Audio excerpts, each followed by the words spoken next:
إنما يخشى الله من عباده العلماء. اللهم صل على سیدنا محمد صلی اللہ علیہ وسلم. انشاءاللہ تعالی آج کے درس میں ہم حضرت سعد ابن معاذ کی وفات کو ذکر کریں گے. تو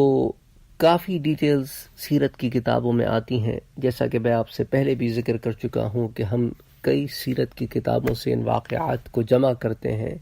البدایہ والنہایہ سے، سیرت مصطفیٰ سے، پھر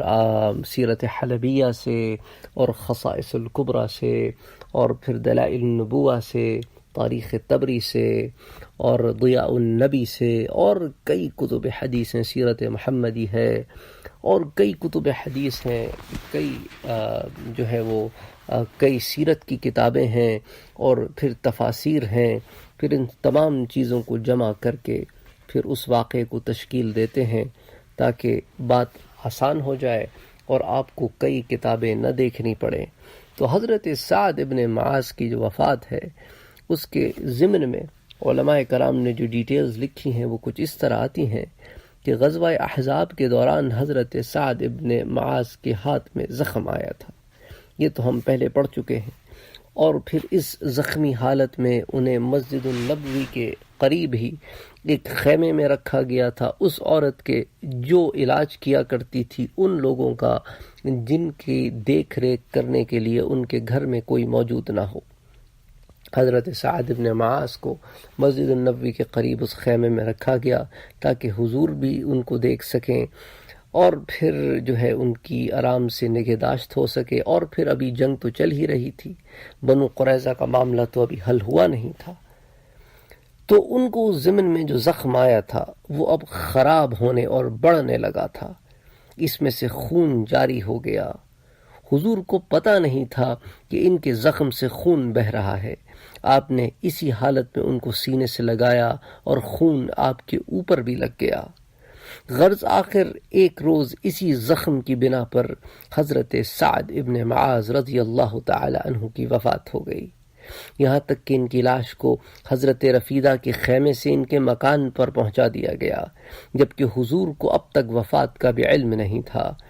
آخر رات میں حضرت جبرائیل ریشمی موتیوں کا عمامہ پہنے ہوئے حضور کے پاس حاضر ہوئے اور آپ سے پوچھنے لگے کہ اے محمد صلی اللہ علیہ وآلہ وسلم، یہ کون مرد صالح ہے؟ اور ایک روایت میں یوں ہے کہ یہ کس شخص کی میت ہے جس کے لیے آسمان کے دروازے کھول دیے گئے، سبحان اللہ، اور جس کی وجہ سے عرش الہی ہل گیا. ایک روایت میں عرش الرحمن ہے، یعنی جس کی روح کے استقبال کے لیے آسمانوں کے دروازے کھول دیے گئے اور جس کی آمد کی خوشی میں عرش الہی ہلنے لگا. امام نووی نے اسی ضمن میں کہا ہے کہ عرش کا ہلنا دراصل حضرت سعد کی روح کے استقبال کے لیے فرشتوں کی مسرت تھی. یہاں یہ شبہ ہو سکتا ہے کہ عرش کے ہلنے کو فرشتوں کی مسرتوں سے تعبیر کرنے کی ضرورت تو جب ہی پیش آ سکتی ہے جب کہ عرش کا ہلنا محال ہو. غرض حضرت جبرائیل علیہ السلام سے یہ سنتے ہی حضور تیزی کے ساتھ حضرت سعد کی طرف روانہ ہوئے، جہاں آپ نے ان کو اس حال میں پایا کہ ان کی جان قبض ہو چکی تھی. حضرت سعد کی فضیلت و تدفین کے معاملے میں بھی علماء نے کافی ڈیٹیلز جمع کی ہیں کہ حضرت سلمہ ابن اسلم ابن حریش سے روایت ہے کہ رسول اللہ صلی اللہ علیہ وسلم جب حضرت سعد رضی اللہ تعالی عنہ کے مکان میں داخل ہوئے تو وہاں اس وقت کوئی نہ تھا، بلکہ حجرے میں تنہا لاش کپڑے سے ڈھکی ہوئی رکھی تھی. مگر صحابی رسول کہتے ہیں کہ میں نے دیکھا کہ حضور پنجوں کے بل اس طرح چل رہے تھے جیسے کوئی جم غفیل ہو، کوئی بہت زیادہ بھیڑ ہو اور اس میں چلنے کی جگہ نہ ہو. ساتھ ہی آپ نے مجھے اشارہ کیا کہ ٹھہر جاؤ، چنانچہ میں رک گیا اور واپس لوٹ گیا. حضور کچھ دیر لاش کے پاس بیٹھے، اس کے بعد باہر نکل آئے. میں نے عرض کیا یا رسول اللہ، مجھے وہاں کوئی دوسرا شخص نظر نہیں آیا لیکن آپ پنجوں کے بل چل رہے تھے. آپ نے فرمایا مجھے وہاں بیٹھنے کو بھی جگہ نہیں تھی، یہاں تک کہ فرشتوں میں سے ایک فرشتے نے اپنے ایک پر سے مجھے پکڑ کر بٹھایا. سبحان اللہ، سبحان اللہ. سعد ابن معاذ کا مقام تو دیکھے نا میرا بھائی۔ اچھا، اسی ضمن میں ایک اور واقعہ بھی آپ حدیث کی کتابوں میں اور سیرت کی کتابوں میں دیکھیں گے۔ یہ واقعہ حضرت ثعلبہ ابن عبد الرحمن انصاری رضی اللہ تعالی عنہ کے جنازے کا تھا، کہ ان کے جنازے کے ساتھ جب حضور جا رہے تھے تو اس وقت بھی آپ پنجوں کے بل چل رہے تھے۔ جب حضرت ثعلبہ کو دفن کیا جا چکا تو کسی نے حضور سے پوچھا کہ یا رسول اللہ صلی اللہ علیہ وسلم، ہم نے آپ کو پنجوں کے بل چلتے ہوئے دیکھا تھا۔ آپ نے فرمایا قسم ہے اس ذات کی جس نے مجھے حق دے کر بھیجا ہے، اس جنازے کے ساتھ چلنے کے لیے اس قدر فرشتے نازل ہوئے تھے کہ مجھے قدم رکھنے کی بھی جگہ نہیں مل رہی تھی۔ اور اس واقعے کا ذکر جو ہے وہ سیرت شامی میں آپ کو مل جائے گا۔ اچھا، جب حضرت سعد بن معاذ کی لاش کو اٹھایا گیا تو حالانکہ حضرت سعد بن معاذ جو ہے وہ بھاری جسم کے تھے، جیسا کہ میں آپ سے پہلے بھی ذکر کر چکا ہوں، جب وہ فیصلہ دینے آئے تھے تو انہیں گدھے پہ بٹھایا گیا اور اس پہ چمڑے کی زین ڈالی گئی اور ان کو پکڑ کر صحابہ نے بٹھایا اور پکڑ کر اتارا۔ تو یہ سارا اہتمام یہ بھی کیا گیا کہ ایک انسان بیمار ہو اور پھر جسم بھی بھاری ہو تو اس کو موو ہونے میں آسانی نہیں ہوتی۔ تو جسم بھاری تھا، ویٹ زیادہ تھا، لیکن صحابہ کہتے ہیں کہ جب ان کا جنازہ اٹھایا گیا تو بہت ہلکا تھا۔ حضور نے فرمایا کہ اس وقت ان کو اٹھانے والے تمہارے علاوہ اور لوگ بھی ہیں، یعنی کہ ملائکہ بھی ہیں، تو اٹھانے والوں میں چونکہ وہ بھی شمار ہیں، اس لیے چونکہ ویٹ ڈیوائیڈ ہو رہا ہے سب میں، اس لیے تم کو ہلکا محسوس ہو رہا ہے۔ ان کے لیے 70,000 فرشتے نازل ہوئے تھے جو ان کے جنازے کے ساتھ تھے، جن میں بہت سے فرشتے وہ تھے جو اس دن کے علاوہ کبھی زمین پر نازل نہیں ہوئے تھے۔ اسی طرح ایک ذکر اس معاملے میں دقطہ قبر کا ملتا ہے، یعنی دقطہ قبر یعنی ضاد عین ضوئے حمزہ، ضغطہ یا ضغطہ، جیسے اردو میں تو ضاد کہتے ہیں اور عربی میں ضاد کہتے ہیں۔ تو یہ ہوتا کیا ہے کہ قبر کا مردے کو بھینچنا، اس کو کہتے ہیں ضغطہ قبر۔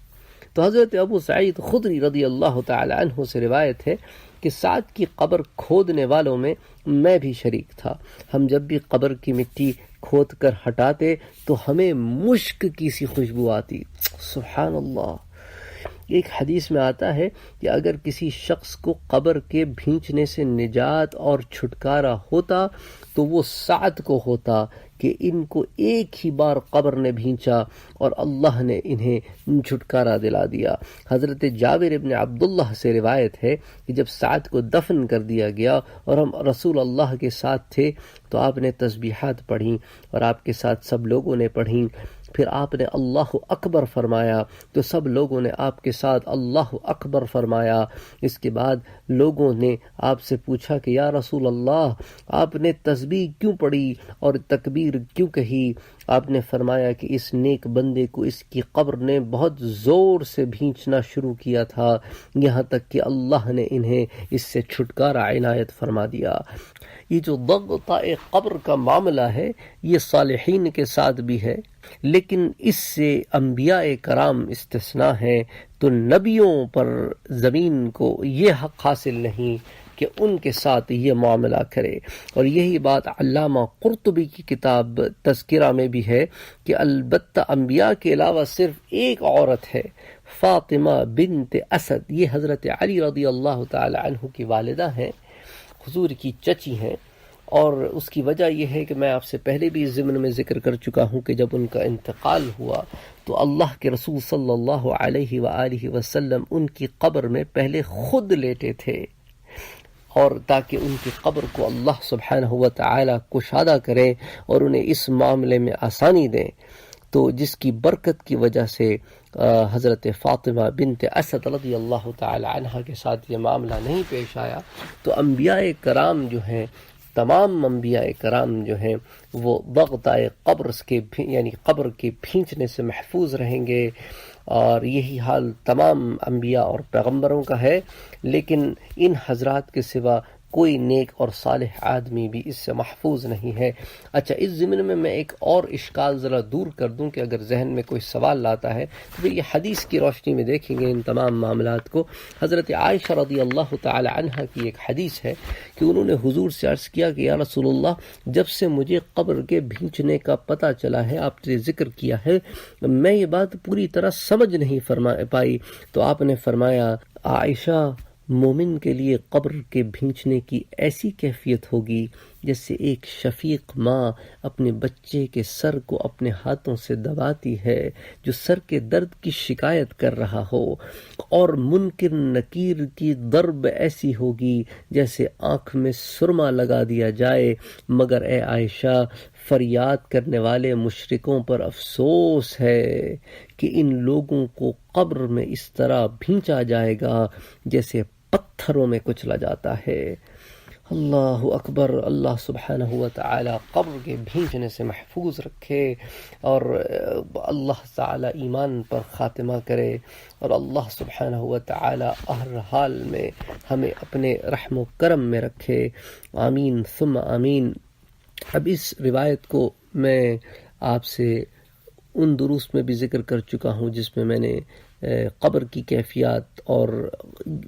مرنے کے بعد کی کیفیات آپ سے ذکر کی تھی۔ تو یہ حدیث چونکہ اس ضمن میں بھی آئی ہے تو اس لیے میں نے سوچا کہ اس کو یہاں پر بھی ہم انکلوڈ کرتے ہیں تاکہ اگر ذہن میں کوئی اشکال ہے، کوئی سوال ہے تو وہ دور ہو جائے کہ بھینچا تو جائے گا لیکن بھینچنے کی کیفیت بڑی شفیق ہوگی مومن کے لیے، لیکن کافر کے لیے بڑی خطرناک اور دردناک ہوگی۔ علامہ بحقی نے روایت بیان کی ہے کہ حضرت سعد بن معاذ کا جنازہ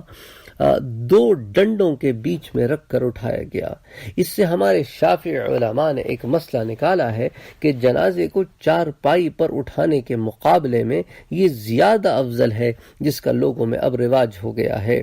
حضور صلی اللہ علیہ وآلہ وسلم حضرت سعد کے جنازے کے آگے آگے چلے، پھر آپ نے جنازے کی نماز پڑھائی۔ اس کے بعد حضرت سعد رضی اللہ تعالی عنہ کی والدہ آئیں اور انہوں نے لحد کے اندر نظر ڈال کر مرحوم بیٹے کو دیکھا اور کہا کہ میں اللہ کے یہاں تمہیں ذخیرہ کرتی ہوں۔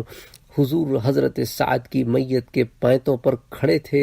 اور وہیں آپ نے ان کی والدہ کو تعزیت پیش فرمائی۔ پھر جب قبر پر مٹی برابر کر دی گئی تو حضور نے اس پر پانی چھڑکا۔ اس کے بعد حضور نے وہاں کھڑے ہو کر دعا فرمائی اور وہاں سے روانہ ہوئے۔ اسی اثنا میں مقام دومت الجندل کے امیر نے رسول اللہ کو ایک ریشمی جبہ ہدیے میں بھیجا، جس کا تفصیلی واقعہ ہم آگے بیان کریں گے۔ حضور نے اس جبے کو دیکھا اور بے حد پسند کیا۔ اللہ کے رسول صلی اللہ علیہ وآلہ وسلم نے اس پر فرمایا کہ جنت میں سعد ابن معاذ کے رومال بھی اس جبے سے کہیں زیادہ بہتر اور اعلیٰ درجے کے ہیں۔ یہ بات ظاہر ہے کہ رومال استعمالی کپڑوں میں عام طور پر معمولی کپڑے کا ہوتا ہے، کیونکہ وہ ادنا درجے کی چیز کے لیے استعمال ہوتا ہے، ناک صاف کرنا وغیرہ، تو اس لیے اس کی کوالٹی کا ایک عام آدمی خیال نہیں کرتا۔ امیر آدمی تو ہو سکتا ہے ریشمی رومال رکھتے ہوں، لیکن عام آدمی جو ہے وہ کاٹن کے یا اس طرح کی چیزوں کے استعمال کرتا ہے، اور ریشم تو خیر ویسے بھی شریعت محمدی میں مرد پر حرام ہے، سونے کا استعمال اور ریشم کا استعمال عورتوں کے لیے جائز ہے۔ لیکن کہنے کی بات ہے کہ ایک عام آدمی تو سستا کپڑا استعمال کرتا ہے رومال کے لیے، اور ایک امیر آدمی مہنگا کپڑا استعمال کرتا ہے رومال جیسی ادنا چیز کے لیے بھی۔ تو حضور نے فرمایا کہ سعد کا رومال بھی اس کپڑے سے بہتر ہوگا جو انہیں جنت میں عطا کیا جائے گا۔ تو حضور نے یہ جبہ حضرت عمر ابن خطاب رضی اللہ تعالی عنہ کو ہبہ فرما دیا، یعنی تحفتاً دے دیا کہ یہ اب آپ استعمال کریں۔ تو یہ چند ڈیٹیلز تھیں جو اس ضمن میں آئیں کہ حضرت سعد ابن معاذ رضی اللہ تعالی عنہ جو رفیدہ بنت سعد الاسلمیہ کے خیمے میں موجود تھے، اور وہ ان کی مرہم پٹی کرتی تھیں، ان کا خیال کرتی تھیں، ان کے زخم جو تھا اس کے اندر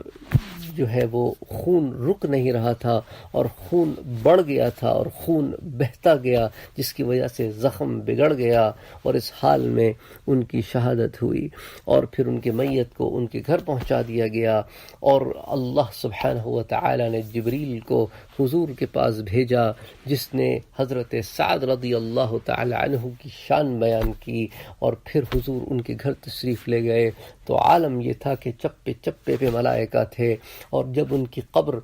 میں ان کو دفنانے کے لیے اٹھایا گیا تو ان کی لاش کو ملائکہ نے اٹھایا، اور 70,000 ملائکہ اترے، اور چند ملائکہ ایسے تھے جو اس سے پہلے کبھی روئے زمین پر نہیں اترے۔ پھر ان کی جب قبر کھودی گئی تو اس میں سے مشک کی خوشبو آئی، اور اس کے بعد انہیں قبر میں اتار دیا گیا، اور ان کی قبر میں دفن ہونے کی وجہ سے، ان کے انتقال کی وجہ سے عرش پر موجود فرشتوں کی خوشی کا عالم یہ تھا کہ دیکھو اب یہ کتنی پیاری روح جو ہے وہ اب ہماری طرف آئے گی اور ہم اس سے شرف ملاقات کریں گے۔ یہ تو ایک صحابی کا حال ہے، ایک صحابی کا حال ہے۔ اچھا، پھر اس کے بعد جو ہے ہم نے پھر وہ باتیں بھی دیکھیں کہ حضور صلی اللہ علیہ وآلہ وسلم نے ان کی والدہ محترمہ سے تعزیت کی، اور پھر یہ بھی بتایا کہ سعد کو قبر نے ایک بار جو ہے وہ دبوچا، مگر اللہ نے ان پہ رحم فرمایا، اور مومن کو قبر کا دبوچنا ایسے ہی ہے جیسے ایک ماں کا اپنے بیٹے کا شفقت سے درد سر میں سر کا دبانا،